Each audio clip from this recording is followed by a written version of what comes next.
कि बनल रहो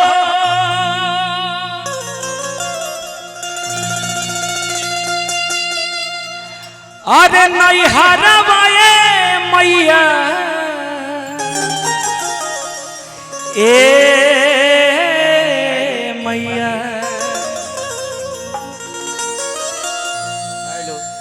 कि बनल रहो अरे नहीं हरवाए मैया कि पापा जी के मोरा घर कि इहे बरवा अरे दी हो मैया बनल रहो ससुर भाव लगता एगो माई के दरबार में जाता रही और माथ पर घूंघट रहता और कहता रही कैसे कि बनल रहो नहीं हरवाए मैया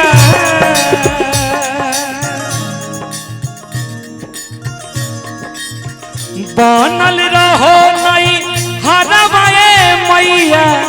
पापा जी के मोरा घर बनल रहो नहीं हरवाए मैया पापा जी के। ये सोनू मुखिया जी की तरफ से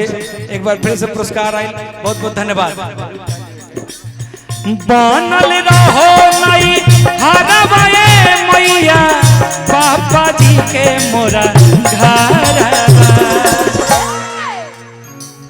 अरे इहे बरवा अरे इहे बरवा दी होए मैया बनल रहो ससुरवा। हमारे मित्र हमारे भाई गोल्डन साई जी और हमारे छोटे भाई बनल रहो नहीं हरवाए मैया बनल रहो नहीं हरवाए मैया पापा जी के मोरा घर बनल रहो नहीं हरवाए मैया पापा जी के मोरा तो इहे बरवा अरे इहे बरवा दी होए मैया बनल रहो ससुरवा।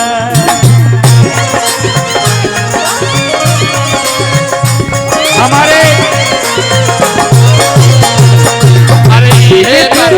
छोटे भाई अजीत हलचल जी और गोल्डन साई जी सोना खानी चमकत आदमी प्रभाकर पांडे बाबा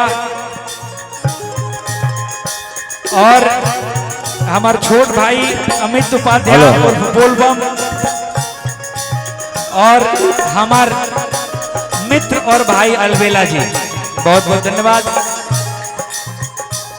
हलचल भाई एगो बात हम जरूर कहे के चाहो आज ऐनी हम परसों कार्यक्रम अरविंद भैया के यहाँ रहे तो यह ना आई नहीं तो ओकर पेनाल्टी ओकर केस ओकर FIR हमारे पर हो चुकल बा, लेकिन जब जज सामने बैठे हों जज तो आप लोग बानी हमने के दोनों आदमी के बीच के मामला बा तो हम जरूर कहब कि भैया कबो कबो स्थिति ऐसा हो जाला कि चाह के भी आदमी ना पहुंचेला तो ओ दिन खातिर हई भरल समाज में हमारा तरफ से क्षमा बाटे क्षमा याचना बाटे ये बात जान ले रुआ कहे कि हम स्टेज पर आईनी हो तो आते आते हम सबके चेहरा के एक्सप्रेशन देखनी हो भैयों के एक्सप्रेशन देखनी हो हमारे वजह लीजिए भैया के चेहरा में थोड़ा सा चार ना गुस्सा बाटे हम कहनी जो भाई रे समझदारी यही में बाकी समझदारी नइखे देखावे के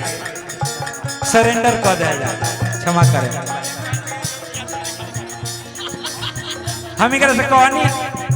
कि से मत केहू कह देबे कि जात भाई के आ गए हम हमरा के ना आइले लेकिन ऐसा बात भैया क्षमा कर दे हम तू तो बदनाम बड़ा ही नाम से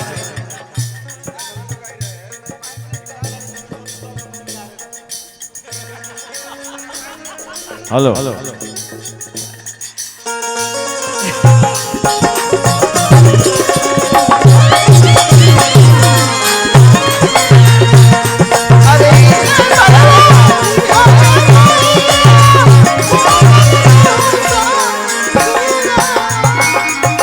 चम चम चमके हमरा से नुरानी लहर के चम चम चमके हमरा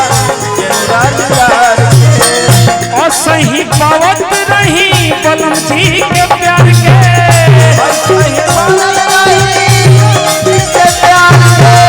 असही पावत रही बलम जी के प्यार के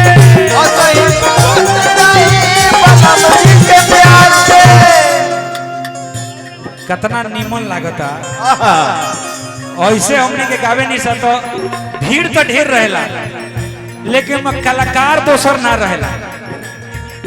और ऐसे भी हम कहें कि न्योता कलाकार के यहाँ कलाकारे न करे जाइए एसपी साहब थोड़े ये न्योता करे हमार अभियंता भैया हमने के राशि ये कहो